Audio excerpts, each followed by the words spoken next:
નમસ્કાર દર્શક મિત્રો, તમે જોડાયા છો સાયન્સ ગ્રુપની સંચાલિત ઝટપટ ન્યૂઝ અને નવસારી લાઈવ. દિવસભરની ઘટનાઓથી અવગત કરાવતા બુલેટિન ઝટપટમાં જુઓ આજના સમાચાર. ગણદેવીના ધકવાડા ગામે એક કરુણ ઘટના સામે આવી છે. ધકવાડા ગામે હાઈ ટેન્શન લાઇનમાં અડી જતા 3 લોકોને કરંટ લાગવાની ઘટના સામે આવી છે. ફેબ્રિકેશનનું કામ કરતી વખતે કામ કરવા માટે ચડાયેલા 3 મિસ્ત્રીઓને કરંટ લાગ્યો હતો, જેમાં ફેબ્રિકેશનનું કામ કરતા એક વ્યક્તિનું કરંટ લાગતા ઘટના સ્થળે મોત નીપજ્યું છે, જ્યારે અન્ય 2 ઈસમોને ઈજા થતાં તેમને આઈસીયુમાં ખસેડવામાં આવ્યા છે. બિલીમોરા ખાતે ગુપ્તા હોસ્પિટલ ખાતે તેમને સારવાર માટે ખસેડવામાં આવ્યા છે. બિલીમોરા પોલીસે ઘટના સ્થળે પહોંચી અને વધુ તપાસ હાથ ધરવામાં આવી છે, પરંતુ આ એક કરુણાંતિકા સર્જાઈ છે, જેમાં એકનું મોત નીપજ્યું છે અને 2ને ઈજા પામી છે.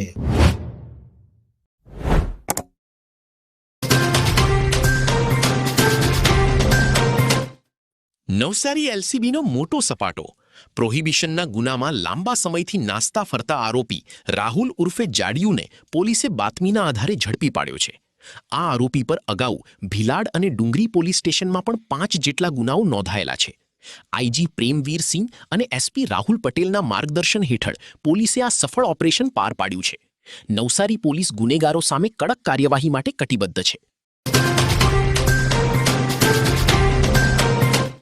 નવસારીના 53 કિલોમીટર લાંબા દરિયાકાંઠે મરીન ટાસ્ક ફોર્સ દ્વારા સઘન કોસ્ટલ પેટ્રોલિંગ હાથ ધરાયું છે. એટીએસ અને કોસ્ટલ સિક્યોરિટીના માર્ગદર્શન હેઠળ ઉભરાટથી દીપલા સુધી મરીન કમાન્ડોની ટીમોએ ફૂટ પેટ્રોલિંગ કર્યું. આ અભિયાનનો હેતુ આતંકવાદી પ્રવૃત્તિઓ, ડ્રગ્સની હેરાફેરી અને દાણચોરી અટકાવવાનો છે. શંકાસ્પદ બોટ, વાહનો અને અવાવરૂ જગ્યાઓનું ઝીણવટભર્યું ચેકિંગ કરી સુરક્ષા વ્યવસ્થા મજબૂત કરવામાં આવી છે. રાજ્ય સરકારના થયેલા બદલીના આદેશ બાદ નવસારી મહાનગરપાલિકાના નવા કમિશનર તરીકે નિયુક્ત થયેલા જયેશ ઉપાધ્યાયે સોમવારે પોતાનો ચાર્જ સંભાળી લીધો છે. ખાસ વાત એ છે કે ચાર્જ સંભાળતાની સાથે જ તેઓ ઓફિસમાં બેસવાને બદલે સીધા શહેરમાં ચાલતા વિકાસના કામો અને પ્રાથમિક સુવિધા આપતા કેન્દ્રોની ફિલ્ડ વિઝિટ પર નીકળી પડ્યા હતા. કમિશનરે સ્વચ્છ સર્વેક્ષણ અંતર્ગત વેસ્ટ ટુ કમ્પોસ્ટ પ્લાન્ટ અને એમઆરએફ સેન્ટરની મુલાકાત લઈ નવસારીની સફાઈ વ્યવસ્થાનું બારીકાઈથી નિરીક્ષણ કર્યું. શહેરીજનોની પ્રાથમિક સુવિધાઓ પૂરતી મળી તે માટે વોટર ટ્રીટમેન્ટ પ્લાન્ટ અને કંટ્રોલ રૂમની પણ રૂબરૂ મુલાકાત લીધી. ટાવર રોડ અને દૂધિયા તળાવ જેવા મુખ્ય વિસ્તારો ખૂંદીની અધિકારીઓને જરૂરી સૂચનાઓ આપી હતી. તેમની પ્રથમ દિવસની કામગીરી જોતા નવસારીના વિકાસની હવે મળશે નવી ગતિ.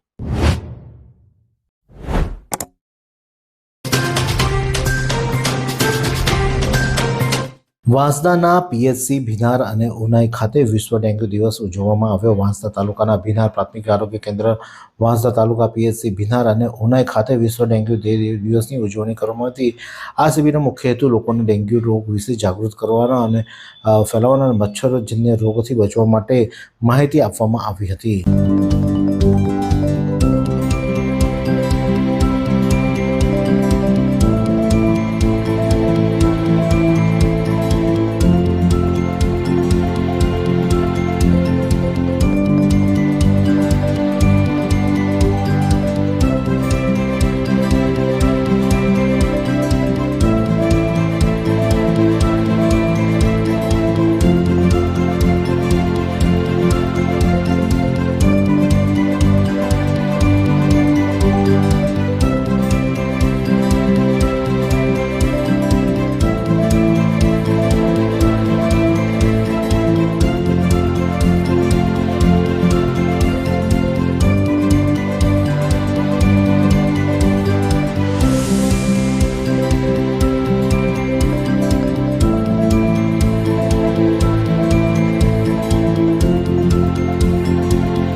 રોટરી હોસ્પિટલ દ્વારા આઈ ચેકઅપ કેમ્પ યોજાયો.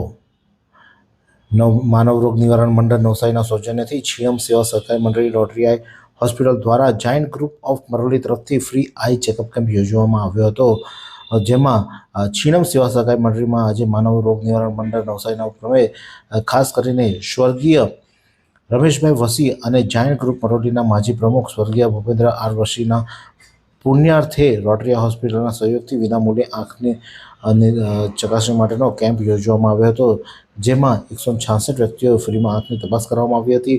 97 દર્દીઓએ ફ્રીમાં ચશ્મા અપાયા હતા અને 39 મોતિયાના ઓપરેશન ફ્રીમાં કરી આપવામાં આવશે. 17 વ્યક્તિઓને રિફર હોસ્પિટલ ખાતે કરવામાં આવ્યા છે. વાત કરીએ હવામાનની તો આજે નવસારી જિલ્લાનું મહત્તમ તાપમાન 37.5 સેલ્સિયસ રહ્યું હતું, જ્યારે લઘુત્તમ તાપમાન 26 સેલ્સિયસ નોંધાયું હતું. હવામાં ભેજનું પ્રમાણ સવારે 87%, જ્યારે સાંજે 48% રહ્યું હતું. હવાની ગતિ 3.7 કિલોમીટર પ્રતિ કલાક દક્ષિણથી પશ્ચિમ તરફ રહી હતી. ભગવાન સત્તા સંપત્તિથી નહીં પણ પ્રેમથી પ્રગટે છે. કથાકાર સંતરામ બાપુ.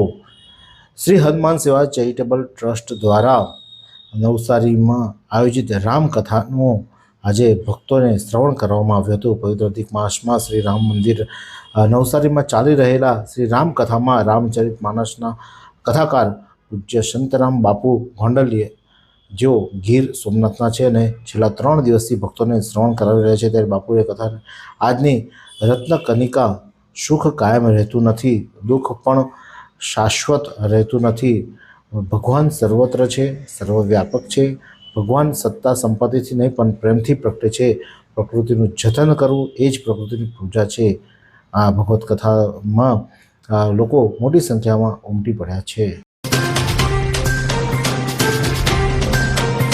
બિલ્લીમોરાના મુખ્ય માર્ગ પરની દુકાનમાં ચોરી થઈ. ગંદરી તાલુકા બિલ્લીમોરા પોલીસ પેટ્રોલિંગ પરના દાવા પ્રશ્નો ઉઠી રહ્યા છે. છેલ્લા એક સપ્તાહમાં પણ ઓછા સમયમાં બીજી વાર તસ્કરોએ શહેરના મુખ્ય માર્ગ પર આવેલા એક બંધ દુકાનનું શટર તોડી હાથ સાફ કર્યો હતો. બિલ્લીમોરાના મુખ્ય માર્ગ પર આવેલા કશિશ લેડીઝવેર નામની દુકાન પર રાત્રિ સમય દરમિયાન તસ્કરોએ દુકાનનું શટર તોડી અંદર પ્રવેશ કરી દુકાનના ગલ્લામાં રહેલા રગડા ચોરી કરી અને આ સમગ્ર ઘટના સીસીટીવીમાં કેદ થઈ હતી. પોલીસે આ મામલે ગંભીરતાથી નોંધ લઈ વધુ તપાસ હાથ ધરી છે.